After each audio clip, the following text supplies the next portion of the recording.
Hola chicos, bienvenidos a un nuevo episodio de podcast. Bueno, el día de hoy vamos a hablar de matemáticas, ¿de acuerdo? He realizado una pequeña clasificación para poder entender y responder a la pregunta ¿qué matemáticas utiliza un economista? O en todo caso, ¿qué matemáticas utiliza la economía? ¿De acuerdo? Muy bien.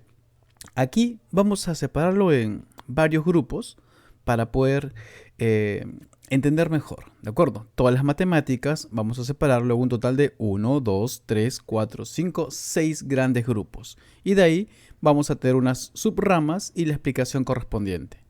Bueno, ustedes saben que las matemáticas es un lenguaje muy utilizado en muchas disciplinas, muchas ciencias, ¿de acuerdo? La economía pues no está exenta de eso. También nosotros vamos a utilizarlo. ¿Por qué? Porque nos permite transmitir conocimientos, conceptos, de una manera mucho más sencilla. Aunque tú no lo creas, sí, mucho más sencilla. Siempre les digo eso, no olviden eso, por favor. A ver, este diagrama pues va a presentar ciertas peculiaridades. Por ejemplo, vamos a ir con la primera, vamos a hablar de pues el álgebra, ¿de acuerdo? Vamos con el álgebra. El álgebra, muchachos, ahí está, vamos a separarlo en dos grandes grupos. Voy a reducirlo un poquito. Ahí está, para entenderlo mejor. Muy bien, aquí está el álgebra. Listo. Primero, quiero que noten algo importante, que van a aparecer aquí debajo de las subramas algunos grafiquitos que van a darnos la idea de, por ejemplo, este simbolito de buena significa de que es un lenguaje básico y muy utilizado en la economía moderna, ¿cierto? Es básicamente la máxima utilización o que se utiliza pero muy frecuentemente. Es algo básico, fundamental que se utilice este tipo de tema, ¿de acuerdo? Muy bien. En cambio, cuando vemos un X, significa de que básicamente son lenguajes ajenos, en el sentido de que son demasiado abstractos o que son poco utilizados. Mejor, entiéndelo así, poco utilizados o demasiado abstractos o demasiado especializados, que no todos lo utilizan. Es decir, su uso no es tan frecuente. En cambio, esto es muy frecuente. También existe otro en el cual tiene otro símbolo, un triangulito con una alerta, símbolo de admiración, que vamos a ver dentro de poco, seguro. El cual esto es simplemente es que este lenguaje técnico muy avanzado.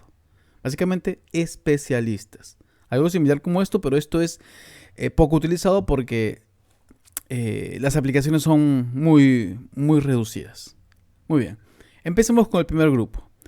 Como vemos, esta estructura nos va a permitir entender por qué nosotros, los economistas, estudiamos matemáticas, ¿cierto? Y determinadas áreas, y no la totalidad de las matemáticas. Y cómo es que diferentes especialidades económicas pues van a requerir diferentes herramientas matemáticas también.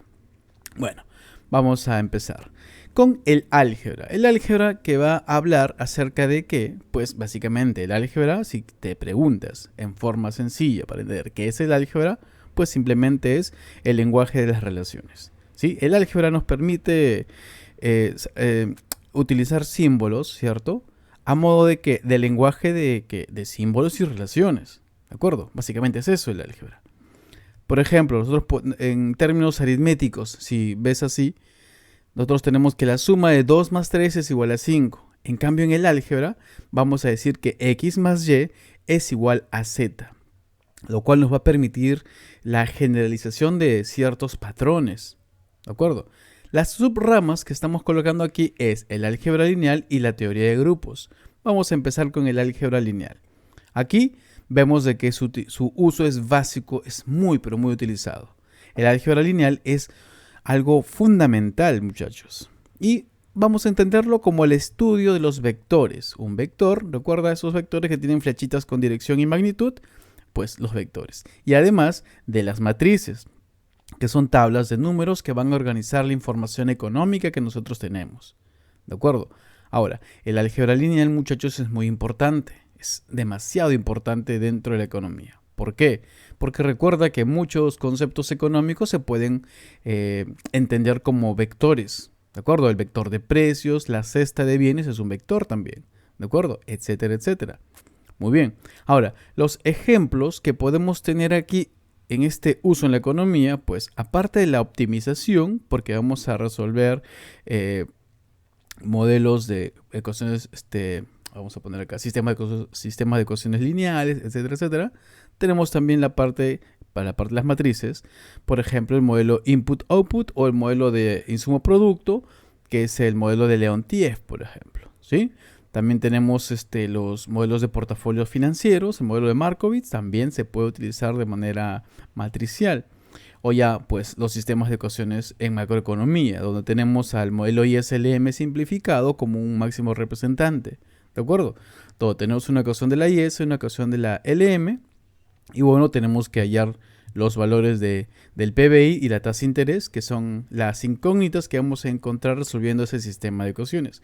¿Y eso qué es? Eso es álgebra lineal, muchachos. O sea, ¿es básico, fundamental? Sí. ¿Es muy utilizado? Sí. ¿De acuerdo? Ahora, vamos con la segunda subrama, que es la teoría de grupos. La teoría de grupos, como ves el símbolo aquí, es poco utilizado. La teoría de grupos podemos entenderlo como el estudio de las simetrías y operaciones que van a cumplir determinadas propiedades. Ahora tú te preguntarás, ¿por qué los economistas casi no la usan? Pues es demasiado abstracta, muchachos. Es demasiada abstracción para la mayoría de problemas económicos.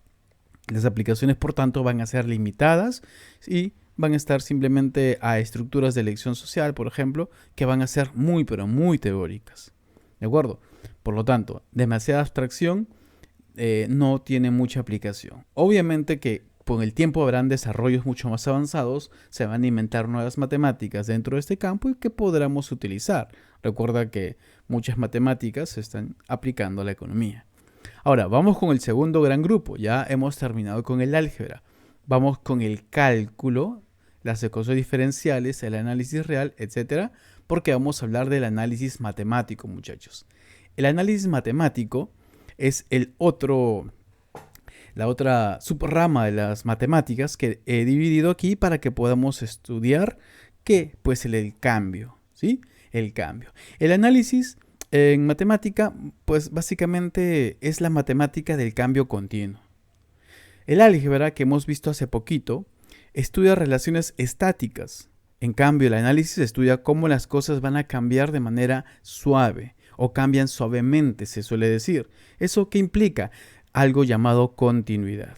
¿De acuerdo? La continuidad es muy importante dentro del análisis matemático. La primera subrama que vamos a estudiar es el cálculo.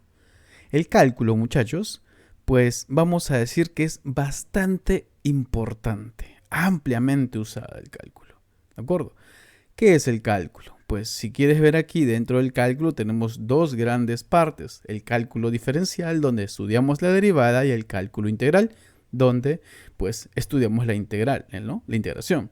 La derivada pues básicamente es estudiar qué tan rápido se mueven las cosas, ¿cierto? El ritmo instantáneo de cambio. En cambio, el integral es estudiar la acumulación total, es responder a la pregunta ¿cuánto es en total? ¿De acuerdo? Muy bien. Ahora, las aplicaciones económicas de las herramientas de cálculo están en la optimización. La optimización básicamente es el corazón de la microeconomía. Dentro de microeconomía tú vas a encontrar una serie de problemas de optimización. Por eso, los alumnos que ya han llevado cursos de matemática para economistas, o en todo caso cursos de microeconomía, van a ver de que siempre hay un problema de optimización, ya sea de minimización o de maximización. ¿De acuerdo? El problema de la empresa, por ejemplo, el de maximizar su función de beneficios, entendido la función de beneficios como la diferencia entre la función de ingresos y la función de costos.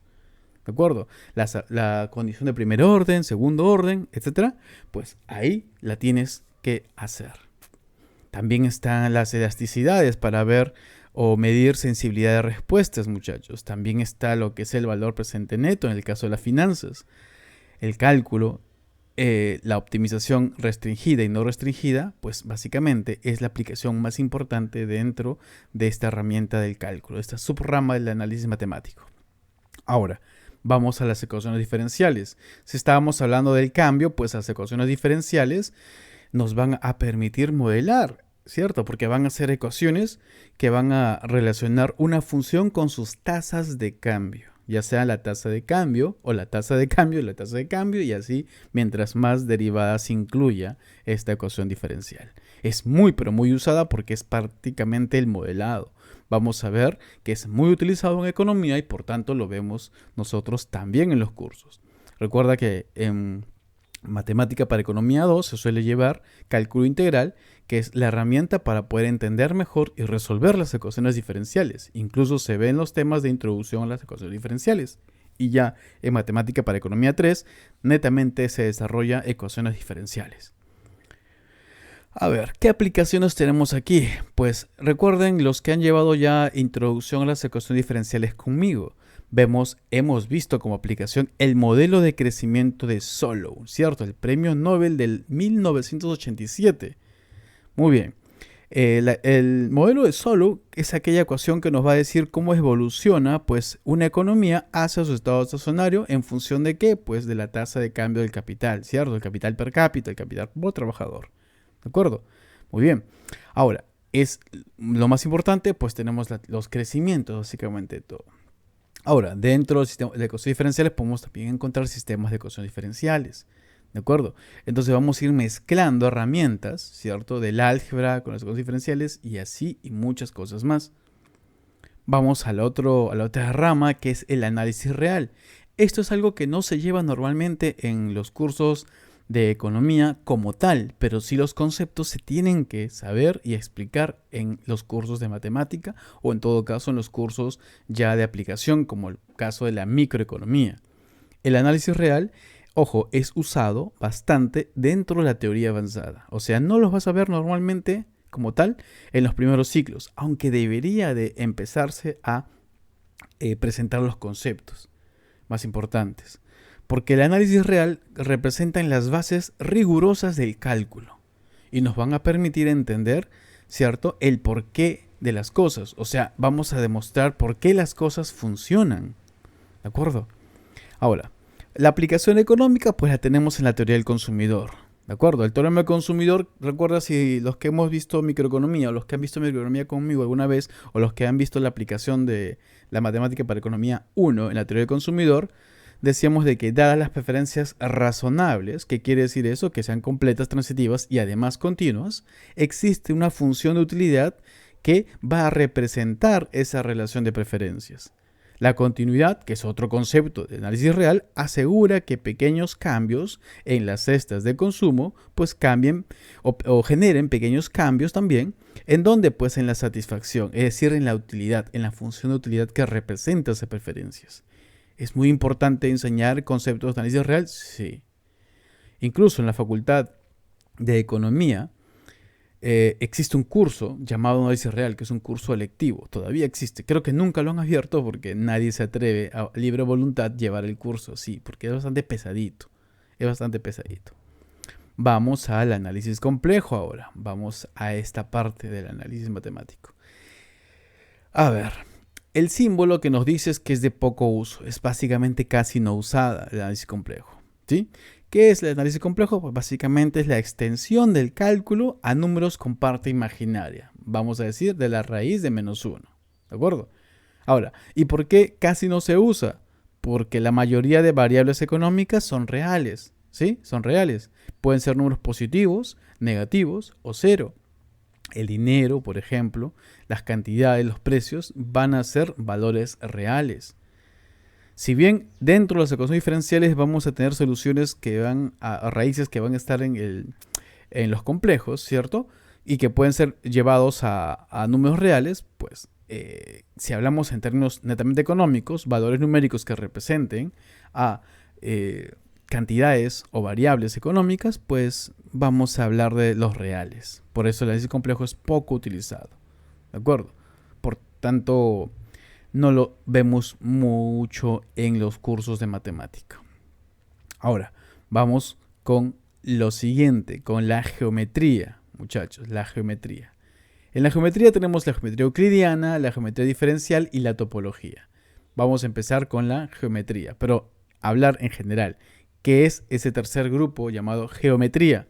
Básicamente, la geometría podemos entender como el estudio del espacio y las formas, ¿sí?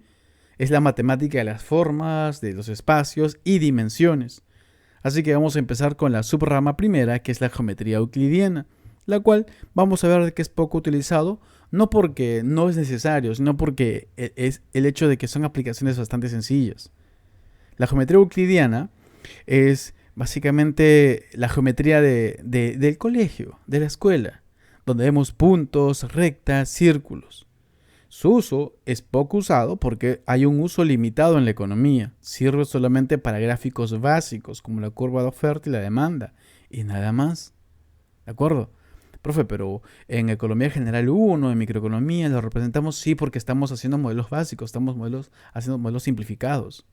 ¿De acuerdo? Así que, ¿es importante saber? Sí, pero recuerda que son aplicaciones básicas. ¿De acuerdo? Es como caminar, pues, ¿no? Caminar. Lo hacemos, pero no hay un curso que te enseñe a caminar, pues, ¿sí? Muy bien, sigamos avanzando. O a respirar. Muy bien. Ahora vamos a la geometría diferencial, que es algo que no se estudia también en la parte matemática. Pero la geometría diferencial, mira acá aparece este simbolito que nos dice que van a ser aplicaciones especializadas, ¿sí? Es decir, son temas muy, pero muy avanzados y simplemente lo manejan determinados grupos selectos de especialistas. Básicamente teóricos, matemáticos que están buscando la aplicación, matemáticos aplicados, que están buscando aplicación de esas herramientas de la geometría diferencial al campo de la economía. La geometría diferencial la podemos entender como aquella geometría que usando cálculo, ¿sí? Geometría usando cálculo, así.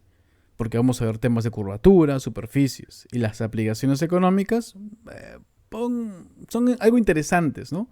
Como la teoría de catástrofes, por ejemplo, ¿sí? ¿Qué nos dice la teoría de catástrofes de Thom? Pues van a describir cambios bruscos en sistemas. Vamos a dar un ejemplo económico. A ver, imagínate esto. Una pequeña empresa puede funcionar bien con pérdidas moderadas, pero al pasar un determinado umbral, llámase esto una catástrofe, pues ¡pum!, quiebra abruptamente. Dentro de esta aplicación está la geometría diferencial, muchachos. La geometría diferencial es un tema bastante duro de entender. Es bastante duro de entender. Por eso es que no se suele hacer ese tipo de temas. Ahora, tú me vas a decir, profesor, pero lo que acaba de escribir básicamente es algo que vemos en microeconomía 1, cuando ese umbral es el punto de cierre. Claro, ahí estamos utilizando herramientas sencillas, simplemente en 2D, ¿de acuerdo? Es un gráfico común y silvestre en el plano cartesiano, dentro de la geometría euclidiana. Ahora, imagínate en la parte diferencial, mucho, mucho más, ¿sí? Pero bueno, vamos a avanzar a la topología. La topología, muchachos, es un área también, digamos, bastante especializada dentro de la teoría económica avanzada. ¿De acuerdo? Es un tema avanzado que se puede llevar, si bien se lleva o se debería llevar también en temas en pregrado, se suele llevar más en posgrado. ¿De acuerdo? La topología es el estudio de las propiedades que no cambian al deformarse los objetos. Por ejemplo, como un círculo que se va transformando a una elipse. ¿De acuerdo? Cómo es que se van a ir deformando los objetos, pero las propiedades van a permanecer ahí. Ahora, la aplicación económica que vamos a ver aquí, pues van a estar dentro de los teoremas de existencia, ¿sí? Dentro de los teoremas de existencia del equilibrio general. A ver, equilibrio general lo van a ver en microeconomía 2, por ejemplo, y microeconomía 3. ¿De acuerdo? ¿Cómo vamos a hacer aquí? Por ejemplo, un ejemplo de esto es la teoría de existencia del equilibrio general de Arrow-Dubois, o de Bru, ¿cierto? O Dubois, como se pronuncia, muchachos. Mi francés está muy mal. A ver, ellos recuerden que ganaron un premio Nobel también por hacer todo esto. El problema que planteaban era esto. En una economía que existen muchos mercados y todos ellos están interconectados, la pregunta es esta, ¿existe un conjunto de precios que equilibre todos los mercados simultáneamente? Esa es la pregunta. La solución la dieron utilizando el teorema del punto fijo de Brouwer, ¿cierto? Entonces, a esa pregunta la respuesta sería que sí, sí existe. Eso sí, bajo ciertas condiciones, como por ejemplo el hecho de que tengan preferencias convexas, ¿no? Etcétera, entre otras cositas. Existe, pues, al menos un vector de precios de equilibrio. Y lo han probado, muchachos. Ahora, esto va a justificar que nosotros podamos hablar de precios de mercado, ¿sí? Dentro de economías más complejas. Obviamente, se han utilizado herramientas topológicas y esto está dentro de la parte de la geometría. Vamos con otro. La matemática discreta, que encierra la teoría de grafos, la combinatoria y la teoría de números. Bueno, matemática discreta. Vamos con teoría de grafos. En principio, la matemática discreta es lo contable, ¿sí? Es lo no continuo. ¿De acuerdo? Acá no hay cosas suaves, son cosas enteras, contables, ¿sí? La matemática discreta es el estudio de estructuras separadas, no suaves, no continuas. Mientras que el análisis que vimos hace poquito estudiaba los cambios continuos, ¿cierto? La matemática discreta estudia pues cosas contables como las personas, las empresas, etcétera, etcétera, etcétera. A ver, una subrama, la primera que hemos puesto acá, la teoría de grafos. La teoría de grafos estudia pues los nodos y las aristas, ¿sí? Cuando vemos un gráfico, una forma de representar algo de manera gráfica, eso es un grafo. Por ejemplo, todos hemos visto que dentro de la teoría de juegos podemos presentar el juego en forma de diagrama de árbol. Eso también es un grafo, ¿cierto? Donde existe cada nodo, llamados nodos de decisión, nodo inicial o nodo terminal, ¿son qué? Pues son nodos, son puntos. Y las aristas, que son las flechitas, ¿sí? Las ramas, son las conexiones entre esos puntos. Pues eso es un grafo. ¿Es muy utilizado en economía? Sí, es bastante utilizado. ¿De acuerdo? Ahora, ¿cuáles serían las aplicaciones económicas más usuales? Las modernas. Pues el estudio de redes sociales y difusión. Básicamente para presentar información, ¿no? Ver y entender cómo es que se propagan los rumores en los mercados financieros, por ejemplo, ¿no? O el marketing viral de productos. También en las cadenas de suministros. Las redes de comercio internacional, para ver qué países comercian y con qué otros. Básicamente es para poder mostrar y poder entender mejor las cosas. Pero ahí se aplican los grafos. Es parte de la matemática discreta, los grafos. Ahora, la combinatoria, mira el símbolo, pues es algo más específico, ¿sí? La combinatoria es el arte de contar sin enumerarlo todo. Imagínate tener que contar muchos casos o situaciones, pero no. Con la combinatoria, o el análisis combinatorio, como quieras llamarlo, pues vamos a tener una serie de, entre comillas, fórmulas que nos va a permitir pues contar todo eso sin necesidad de contarlos, simplemente utilizando esa fórmula. Aquí podemos ver modelos discretos, por ejemplo, obviamente estamos en matemática discreta, la teoría de juegos finitos, ¿no? Los juegos combinatorios, ¿no? Por ejemplo, vamos a ver de que una subasta con n licitantes, la pregunta es ¿cuántas estrategias de puja diferentes existen? Ahí vamos a utilizar la combinatoria. O en todo caso, ¿de cuántas maneras pueden fusionarse un total de 10 empresas? Análisis combinatorio, ¿cierto? Ahí está. Vamos a la teoría de números. La teoría de números, muchachos, pues también son aplicaciones bastante, pero bastante, mucho más específicas y por tanto son poco utilizadas, ¿no? La teoría de números podemos entenderlo como aquellas propiedades de los números enteros. Mira, estamos en matemática discreta, así que estamos hablando de números enteros. Podemos hablar de que tal vez la única aplicación económica en el mundo real sea la criptografía. Esto para hacer transacciones pues seguras, ¿de acuerdo? Ahora, vamos a otro grupo que es algo importante, que son las matemáticas aplicadas. La matemática aplicada tenemos aquí a la estadística, a la investigación operativa, mi querida llamada teoría de juegos, la teoría del control, recuerda tu control óptimo, y la teoría de la probabilidad. Vamos a empezar entendiendo qué es la matemática aplicada. La matemática aplicada básicamente son herramientas para problemas reales, ¿sí?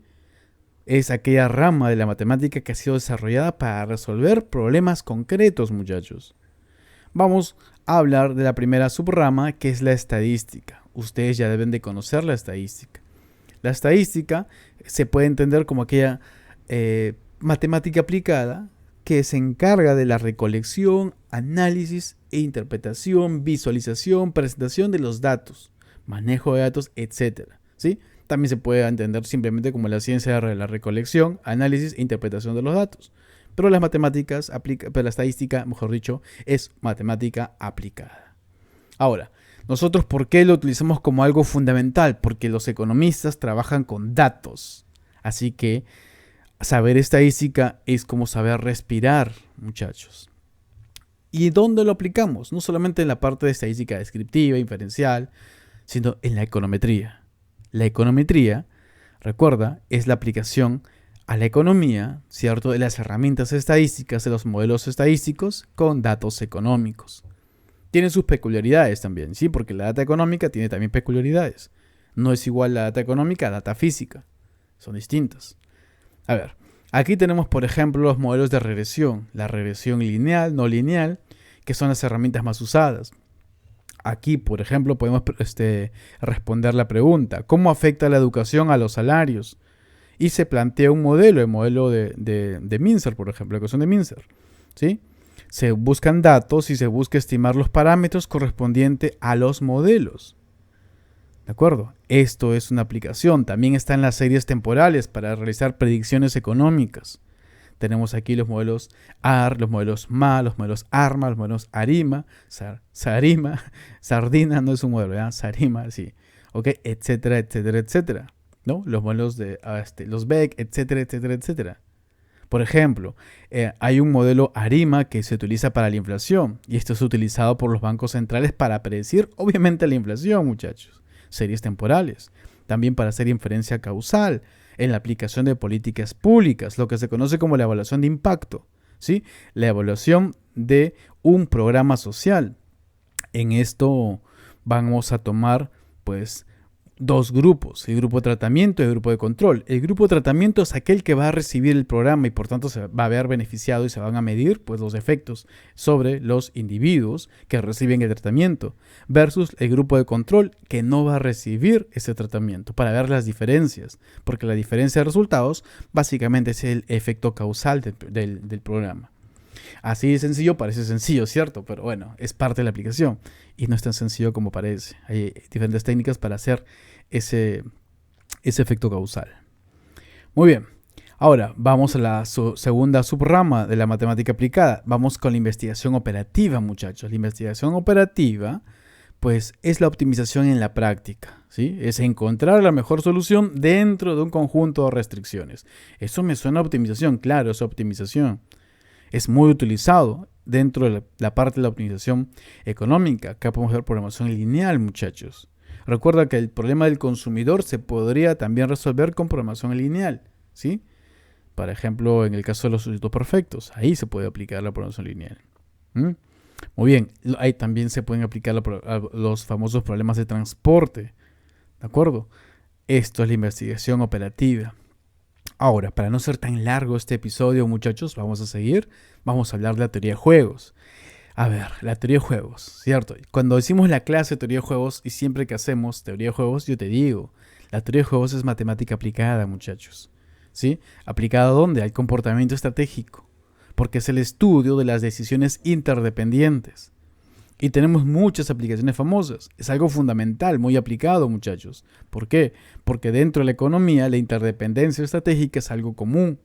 ¿De acuerdo? Mis decisiones tomadas van a afectar a otros individuos y las decisiones de esos otros individuos también van a afectarme a mí. ¿De acuerdo? Tenemos entre las aplicaciones más famosas de la teoría de juegos el famoso dilema del prisionero, que básicamente es un tipo de juego en el cual la estructura es de competencia y colusión, ¿no? Competencia versus colusión, es decir, cooperación versus no cooperación, algo así, para que lo entiendas. ¿Qué tenemos aquí? Pues vamos a imaginar que existen dos empresas que van a decidir precios, ¿sí? La empresa A, la empresa B pueden decidir precios altos o precios bajos. La estrategia dominante aquí es que ambas empresas van a poner el precio bajo. ¿Por qué? Porque aunque las dos ganarían con precios altos, ¿sí? No quieren correr el riesgo de fijar el precio alto y que el otro fije el precio bajo y puedan perder el mercado. ¿De acuerdo? Dentro de las subastas, el diseño de mercados también, diseño de mecanismos, como quieras llamarlo. Por ejemplo, tenemos el caso de Google Ads, ¿sí? Una subasta de segundo precio. Eso es lo que utiliza Google Ads. ¿En qué consiste esto? Pues cada anunciante dice cuánto pagaría por un clic. ¿De acuerdo? El que dice promete pagar un precio más alto es el que gana, pero no paga lo que él está diciendo que va a pagar, sino paga el precio del segundo que está debajo de él. Esa es la subasta de segundo precio. ¿Y por qué hacen esto? Porque esto incentiva a revelar tu verdadero valor, tu verdadera preferencia sobre, pues, en este caso, el clic, ¿sí? La importancia de la publicidad dentro de YouTube, por ejemplo. Ahora, sigamos más y vamos a la teoría del control. La teoría del control, muchachos, recuerda tus clases de control óptimo, como te decía. Esto me sirve para, pues, matemáticamente encontrar políticas óptimas. ¿De acuerdo? La teoría del control óptimo, pues nos va a servir para poder saber cómo guiar un sistema dinámico hacia un determinado objetivo. La aplicación económica que nosotros vamos a encontrar, por ejemplo, es en el caso del Banco Central, tenemos la regla de Taylor de los bancos centrales, ¿sí? Donde vamos a poner cómo la tasa de interés va a estar en función de tasa de inflación actual, la tasa de inflación objetivo y la brecha del producto, por ejemplo. Y todos ellos van a tener pues asociados a algunos parámetros, ¿sí? Que van a darnos, pues, que vamos a tener que calcular. Esta fórmula de la regla de Taylor del Banco Central nos va a decir cómo se van a ajustar las tasas para controlar la inflación. ¿De acuerdo? Ahí está la teoría de control óptimo. Ahora, la teoría de la probabilidad, muchachos. Esto es la matemática del azar, de la incertidumbre. Nos va a permitir a nosotros ver el tema de riesgo, incertidumbre, sobre todo muy aplicado en la parte de las finanzas. Ahora, tú puedes ver de que la teoría de probabilidad puede estar dentro de temas como teoría de juegos, microeconomía, macroeconomía, etcétera, etcétera, etcétera. ¿De acuerdo? ¿Por qué? Porque es matemática aplicada y pues no es que solamente va a ser esto y esto, todo está interconectado dependiendo también de cómo estás modelando. Si modelas incertidumbre, pues dentro de cualquier aplicación económica vas a tener que incluir probabilidades. Por ejemplo, las aplicaciones económicas que podemos encontrar aquí es el valor en riesgo, ¿cierto? En la parte de finanzas, ¿de acuerdo? O las opciones financieras, como el modelo de Black-Scholes, por ejemplo, ¿no? Que, si mal no recuerdo, fue el premio Nobel en el año 1997, ¿ok? Y que nos decía estas opciones financieras, pues que el precio de la opción va a ser una función del precio actual, de su volatilidad, del tiempo y la tasa de interés. Ahí está la teoría de probabilidad. Hay matemática que fundamenta y soporta la teoría de probabilidad que hemos visto ya en cursos de estadística. Y finalmente vamos a los fundamentos. Los fundamentos son los cimientos lógicos, pues, del análisis económico, que son los fundamentos matemáticos también, ¿sí? Son las reglas del juego de las matemáticas, muchachos. Tenemos la lógica matemática y la teoría de conjuntos. Ahora, si vamos en la parte de la lógica matemática, también ambos, tanto conjuntos como la lógica, tienen que una aplicación bastante selecta, ¿ok? Ahora, ¿esto por qué? Porque en el caso de la lógica en matemáticas es porque siempre se asume que es de forma implícita. Es tan implícita que algunos cursos ni siquiera se lleva. Yo, por ejemplo, no suelo desarrollar la lógica. Yo asumo de que ellos ya vienen con conocimientos de lógica del colegio, academia, etcétera, etcétera, etcétera. ¿Sí? He asumido mal porque veo de que su forma de pensar no es la forma más correcta posible. Así que tengo que desarrollar ahora también lógica, muchachos, dentro de los cursos de matemática para economía 1. ¿Por qué? Recuerda que la lógica en matemática es el estudio formal del razonamiento correcto. Y en economía, todo modelo económico es un argumento lógico. ¿De acuerdo? Es decir, voy a partir de la premisa 1, premisa 2 y voy a llegar a una conclusión. ¿De acuerdo? Eso es la lógica matemática aplicada en la teoría económica. ¿Es muy importante? Sí, es muy importante para poder tener un razonamiento correcto, argumentos lógicos dentro del campo de la economía. Y la teoría de conjuntos, que es la base de todo básicamente, porque es la teoría sobre las colecciones de objetos. Un conjunto es una colección de objetos, muchachos. ¿De acuerdo? En la economía, pues todo se puede definir con conjuntos. Hemos tenido ejemplos, por ejemplo, de los conjuntos de bienes posibles o asequibles, el conjunto de los precios, el conjunto de estrategias disponibles, ¿no? El conjunto finito estratégico que decíamos.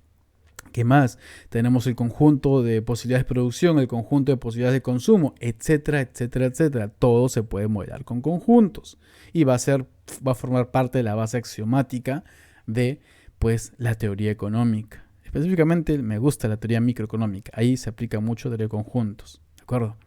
Entonces, hemos llegado ya casi al fin de este episodio de podcast donde nosotros hemos hablado de los pilares imprescindibles o la división de la matemática en, pues, 6 grandes campos, ¿cierto? Ahora, todo esto que vamos a ver, pues, nos permite finalizar diciendo de que nosotros, como economistas o estudiantes de economía, según la especialidad en la que llegamos, vamos a necesitar pues diferentes herramientas matemáticas, ¿sí? De toda esta caja de herramientas que te estoy colocando, muchachos. Las matemáticas son muy importantes. No tienes que tenerle miedo, no tienes que evitarlas, tienes que aprenderlas. Son herramientas, muchachos. Las herramientas se aprenden a utilizarlas. ¿De acuerdo? Espero que este episodio te haya gustado. A mí me gustó bastante explicarlo y desarrollarlo, así que si te gustó, pues deja tu like y dime qué otras matemáticas que no he incluido, por ejemplo, tú pondrías para ver si hago una segunda versión de este episodio. Nos vemos en el siguiente episodio. Gracias y chao.